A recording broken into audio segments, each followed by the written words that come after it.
ओम महालक्ष्मी नमो नमः। ओम विष्णुप्रियाय नमो नमः। ओम धनप्रदाय नमो नमः। ओम विश्वजनन्यै नमो नमः। जय माता लक्ष्मी, जय श्री गणेश। प्रिय भक्तों, आज कार्तिक माह की अमावस्या तिथि है और आज धन वैभव की अधिष्ठात्री माता लक्ष्मी का दिन है। आज दीपावली के महापर्व पर जो व्यक्ति स्वच्छ मन प्रसन्न चित्त होकर लक्ष्मी माता के व्रत कथा को श्रवण करता है, उसके ऊपर माता लक्ष्मी अवश्य ही प्रसन्न होती हैं। वैदिक ज्योतिष शास्त्र की गणना के अनुसार इस साल दीपावली अत्यंत ही खास होने वाली है, क्योंकि कई दशकों बाद दीपावली पर एक साथ कई शुभ योग और राजयोग का निर्माण हो रहा है, जिसमें कि आयुष्मान योग, सौभाग्य और महालक्ष्मी योग, गजकेसरी योग, हर्ष, उभयचरी, दुर्धरा नाम के महासंयोग का निर्माण हो रहा है। तो ऐसे में इस पावन मधुर बेला में माता की कथाओं को कहना, सुनना, पढ़ना अति ही शुभ फलदायी होता है। अन्न धन के भंडार भरते हैं, सुख समृद्धि का वास होता है। तो आज मैं सुना रही हूँ दीपावली पर सुनी जाने वाली 4 बड़ी ही दुर्लभ तथा पौराणिक कथाएं, तथा प्रसन्न चित्त मन से सुनिएगा। दीपावली की एक बहुत ही प्राचीन कथा के अनुसार एक बार कार्तिक मास की अमावस्या को लक्ष्मी जी भ्रमण पर निकली, लेकिन पूरी दुनिया में चारों ओर अंधकार था। वे रास्ता भूल गई तो निश्चित किया कि रात्रि में वे मृत्यु लोक में गुजारेंगी और सूर्योदय पश्चात वैकुंठ धाम लौट जाएंगी। मगर उन्होंने पाया कि सभी लोग अपने अपने घरों में दरवाजा बंद करके सो रहे हैं। मगर इसी अंधेरे में उन्हें एक द्वार खुला दिखाई दिया, जिसमें एक दीपक की लौ टिमटिमा रही थी। वे उस प्रकाश की ओर चल दी, जहां एक वृद्ध महिला को चरखा चलाते हुए देखा। रात्रि विश्राम की अनुमति लेकर वह उसी कुटिया में रुकी। बूढ़ी माँ लक्ष्मी जी को बिस्तर आदि देकर दोबारा काम में जुट गई। चरखा चलाते चलाते बूढ़ी माँ की आंख लग गई। अगले दिन सुबह दूसरे दिन उठने पर उसने पाया कि अतिथि जा चुकी है, लेकिन कुटिया की जगह एक शानदार महल खड़ा हो चुका है। हर ओर धन्य धान, रत्न, जेवरात बिखरे थे। तब से कार्तिक अमावस्या की रात दीपक जलाने की प्रथा चली आ रही है। लोग द्वार खोलकर लक्ष्मी देवी के आगमन की प्रतीक्षा करते हैं। जय माता लक्ष्मी, जैसे आपने बुढ़िया माई को दिया अन्न धन का भंडार भरा, वैसे अपने सभी भक्तों के अन्न धन के भंडार को भरना। ओम नमः शिवाय। प्रिय भक्तों, अब आइए सुनते हैं दिवाली की दूसरी कथा। एक समय महर्षि श्री वेद व्यास जी हस्तिनापुर पधारे। उनका आगमन सुनकर महाराज धृतराष्ट्र उनको आदर सहित राजमहल में ले गए।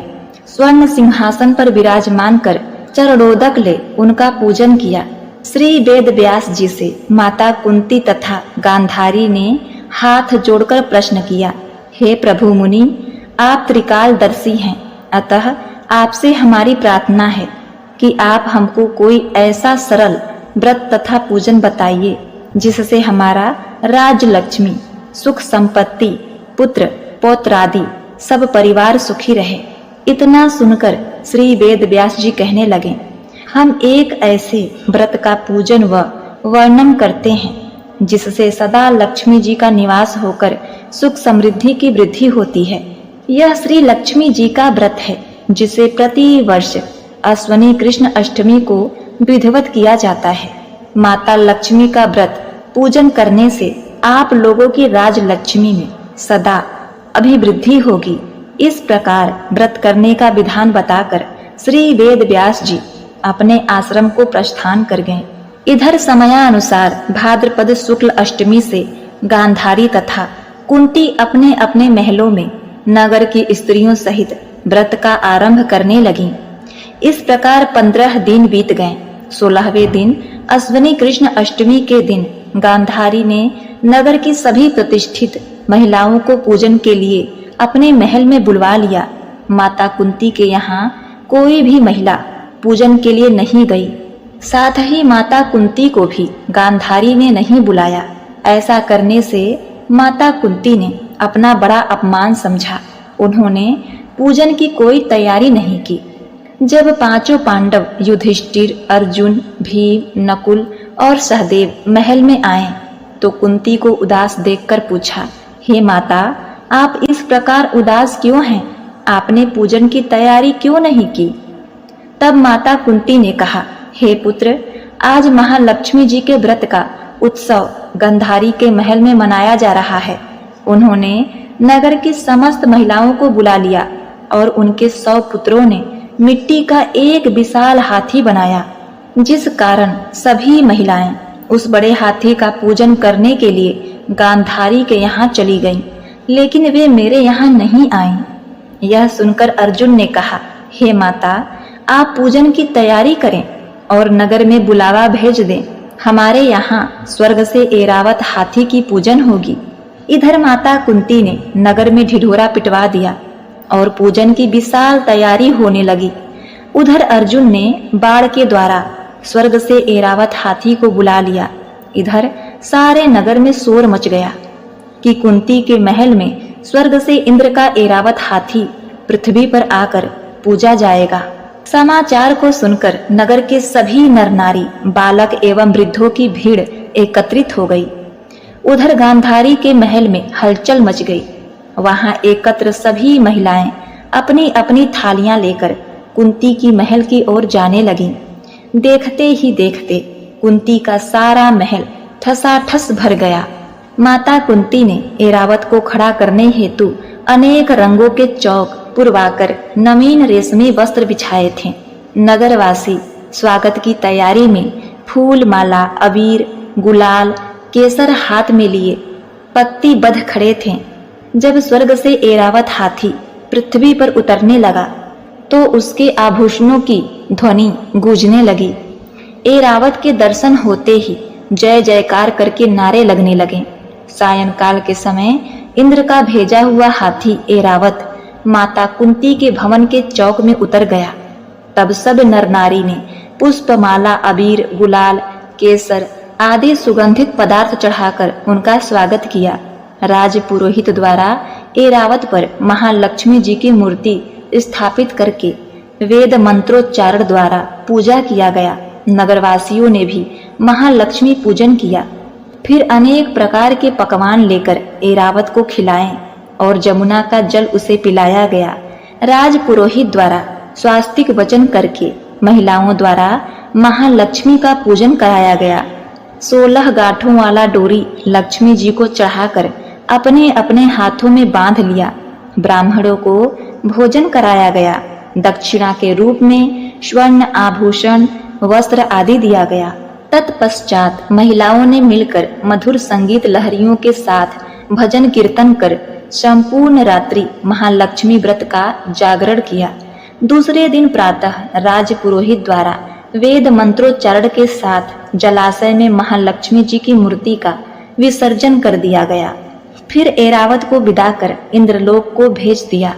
इस प्रकार जो स्त्रियां श्री महालक्ष्मी जी का विधि पूर्वक व्रत एवं पूजन करती हैं तो उनके घर धन्य धान से पूर्ण होते हैं तथा उनके घर में महालक्ष्मी जी सदा निवास करती हैं।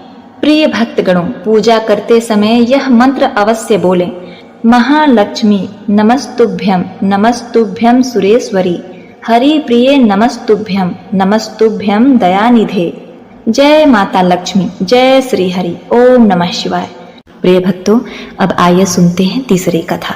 एक बार की बात है, एक जंगल में एक साहूकार रहता था। उसकी बेटी प्रतिदिन पीपल पर जल चढ़ाया करती थी। जिस पीपल के पेड़ पर वह जल चढ़ाया करती थी उस पर माँ लक्ष्मी निवास करती थी। एक दिन माँ लक्ष्मी ने साहूकार की बेटी से कहा, हे पुत्री, मैं तुम्हारी मित्र बनना चाहती हूँ। यह सुनकर साहूकार की बेटी ने कहा, मैं अपने पिता से पूछकर आपको बताऊंगी। बाद में साहूकार की बेटी अपने पिता के पास गई और अपने पिता से सारी बात कह डाली। दूसरे दिन साहूकार की बेटी ने माँ लक्ष्मी से मित्रता करने के लिए हाँ कह दिया। दोनों अच्छे मित्र बन गए। दोनों एक दूसरे के साथ खूब बातचीत करने लगे। एक दिन माँ लक्ष्मी साहूकार की बेटी को अपने घर ले गई। माँ लक्ष्मी ने साहूकार की बेटी का खूब स्वागत किया। उन्होंने उसे अनेक तरह का भोजन खिलाया। उसे सोने चांदी के बर्तनों में भोजन कराकर विधि पूर्वक उसे वहां से विदा किया। जब साहूकार की बेटी माँ लक्ष्मी के घर से वापस लौटी तो माँ लक्ष्मी ने उसे एक प्रश्न पूछा कि अब तुम मुझे कब अपने घर बुलाओगी। यह सुनकर साहूकार की बेटी ने माँ लक्ष्मी को अपने घर आने को कह दिया, लेकिन अपने घर की आर्थिक स्थिति को देखकर वह उदास हो गई। उसने सोचा कि लक्ष्मी जी ने बहुत ही स्वादिष्ट भोजन कराया, सोने चांदी के आसन पर बैठाया, सोने के गिलास में पानी दिया, चांदी के कटोरी में खीर खिलाया, लेकिन मैं उन्हें क्या कर सकती हूँ, मेरे पास तो कुछ नहीं है। उसे डर लगने लगा कि क्या वह अपने मित्र का अच्छे से स्वागत कर पाएगी। यह सोचकर वह मन ही मन बहुत ही दुखी हो गई। साहूकार अपनी बेटी के उदास चेहरे को देखकर समझ गया। तब उसने अपनी बेटी को समझाया कि तुम तुरंत मिट्टी से चौका बनाकर साफ सफाई करो, 4 बत्ती के मुख वाला दिया जलाकर माँ लक्ष्मी का नाम लेकर उनका स्मरण करो।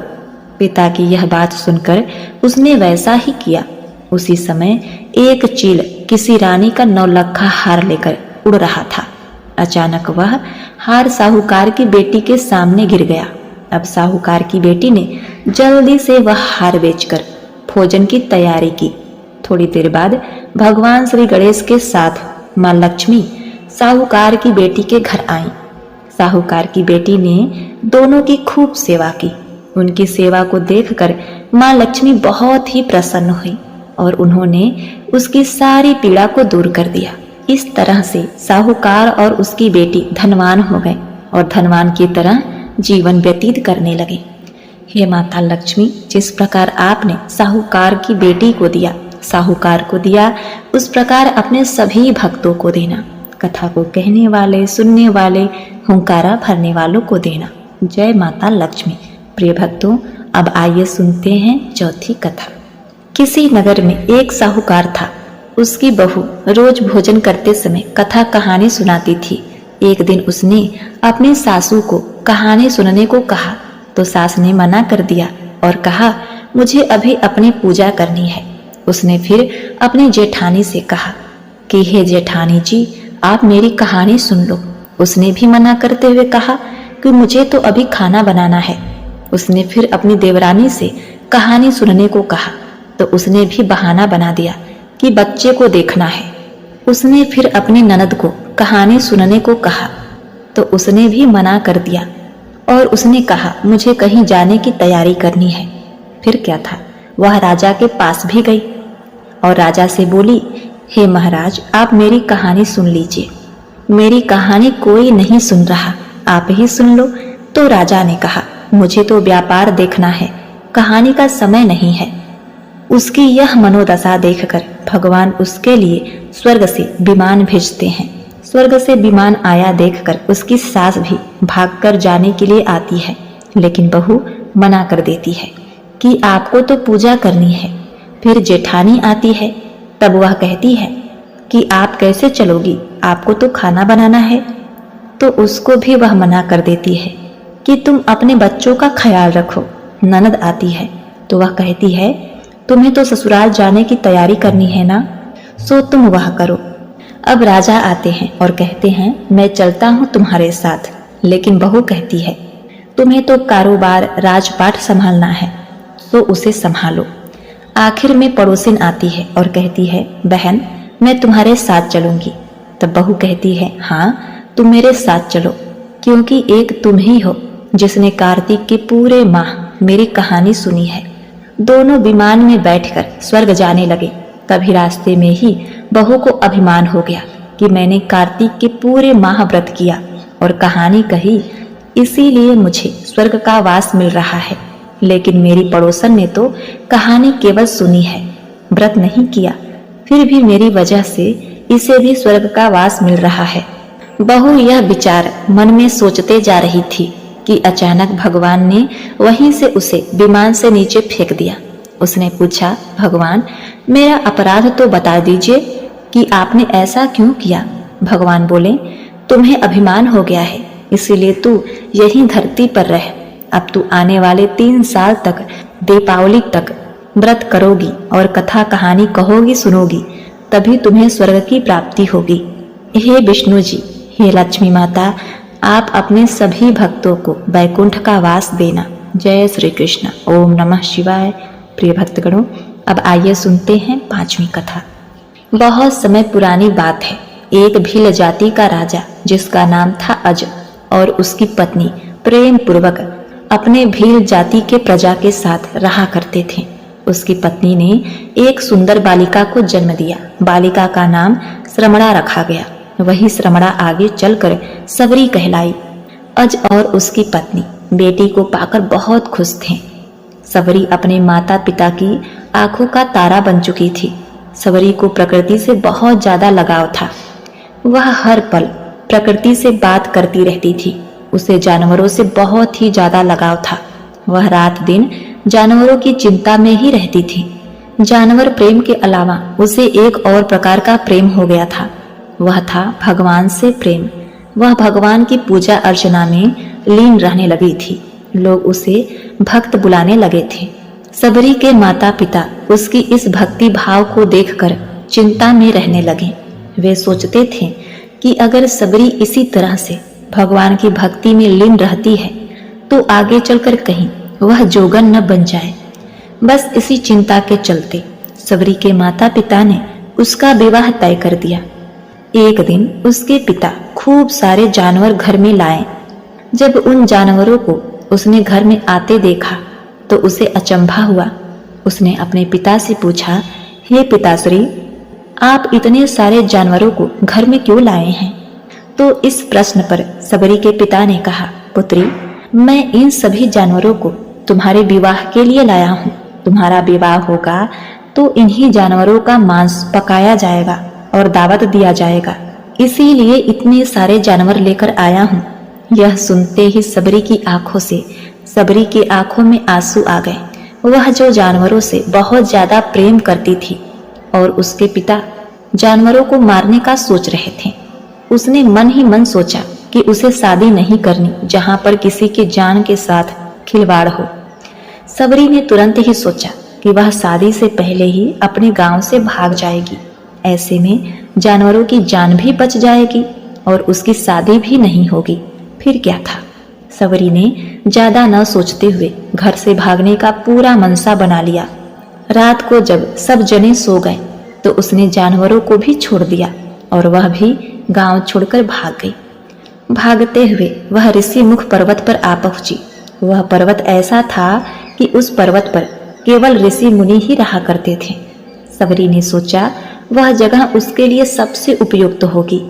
वहां पर रहकर वह सारे ऋषि मुनियों की खूब सेवा और आदर सत्कार करेगी।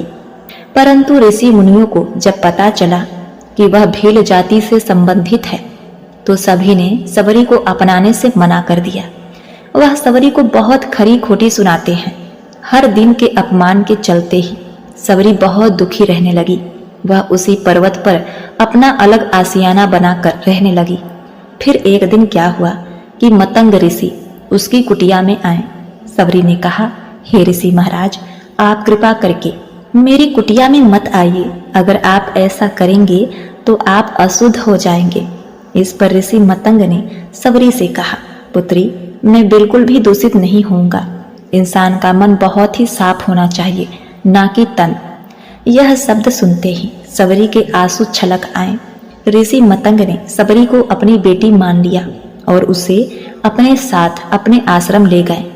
अब सबरी ऋषि मतंग के आश्रम में रहने लगी थी। वह वहां दिन रात काम करती थी और प्रभु भजन में अपना समय गुजारने लगी। कुछ साल बाद ऋषि मतंग बीमार रहने लगे। एक दिन उन्होंने सबरी को बुलाकर कहा, पुत्री, अब मेरे धरती से जाने का समय आ गया है।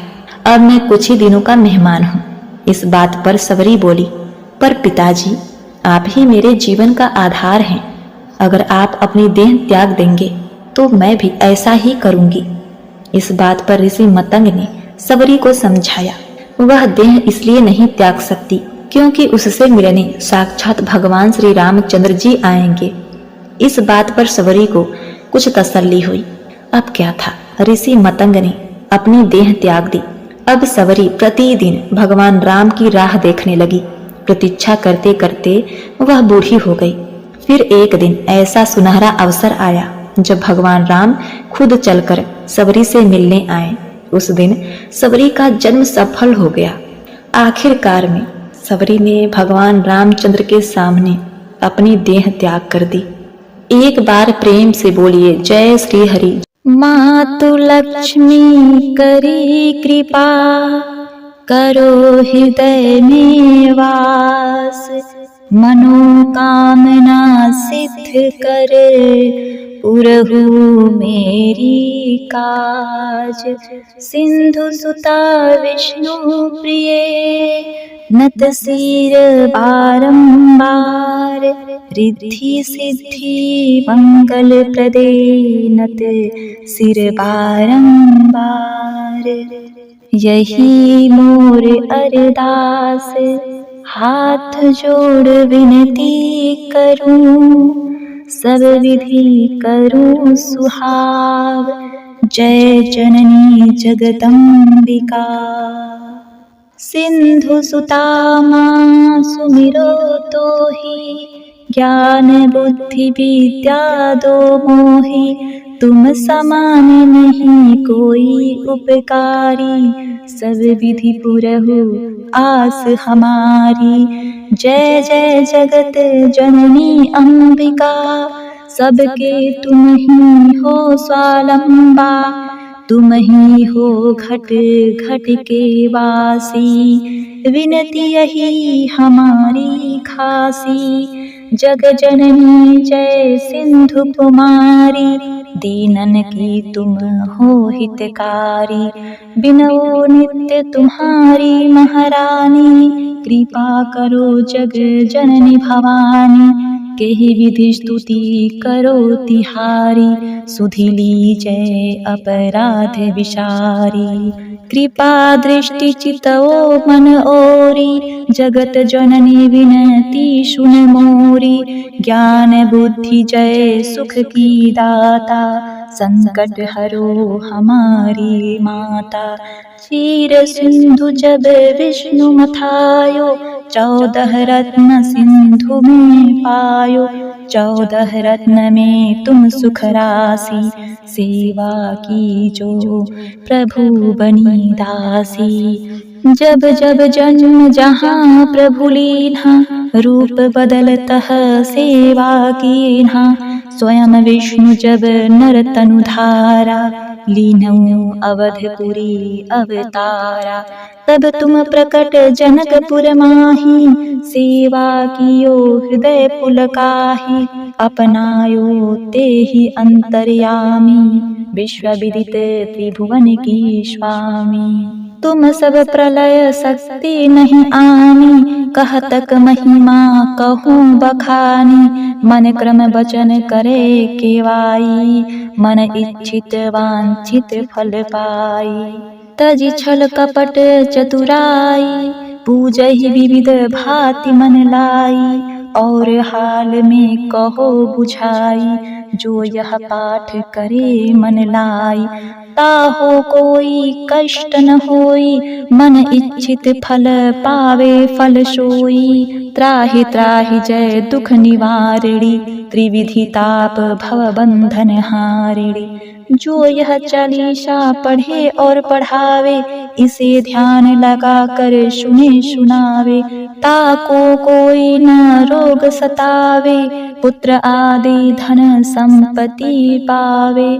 पुत्रहीन और संपत्तिहीना, अंधा बधिर कोढ़ी अति दीना। विप्र बोलाय के पाठ कराओ, शंका दिल में कभी न लावो। पाठ करावो दीन चालीसा, ताकर कृपा करे गौरीशा। सुख संपत्ति बहुत सी पावे, कभी नहीं काहू की आवे। 12 मास करे जो पूजा, ते ही सम अन्य और नहीं दूजा। प्रतिदिन पाठ करे मन माही, उस सम कोई जग में नाही। बहुविधि क्या मैं करो बड़ाई, ले परीक्षा ध्यान लगाई। करी विश्वास करे व्रत नेमा, होय सिद्धि उपजय उर प्रेमा।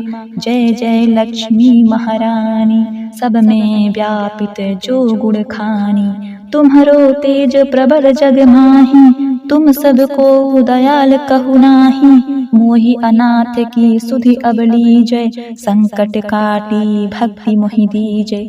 भूल चूक करी क्षमा हमारी, दर्शन दीजे दया निहारी। विन दर्शन व्याकुल अधिकारी, तुम ही अक्षत दुख सहते भारी। नहीं मोहि ज्ञान बुद्धि है तन में, जग जानत हो अपने मन में। रूप चतुर्भुज करके धारण, कष्ट मोर अब करहु निवारण। कही उपकार मैं करो बड़ाई, जान बुद्धि मोहि नहीं अधिकाई। रामदास अब कहाई पुकारे, करो दूर तुम विपति हमारी। त्राहि त्राहि दुख हरड़ि हरो, बेग सब त्रास। जयति जयति जय लक्ष्मी करो, शत्रुवन का नाश। रामदास धरि ध्यान नित, विनय करत कर जोर। मातु लक्ष्मी दास कर, करहु दया की कोर। जय माता लक्ष्मी। ओम नमः शिवाय। प्रिय भक्तगणों, पूरी कथा व आरती सुनने के लिए आपका बहुत बहुत धन्यवाद।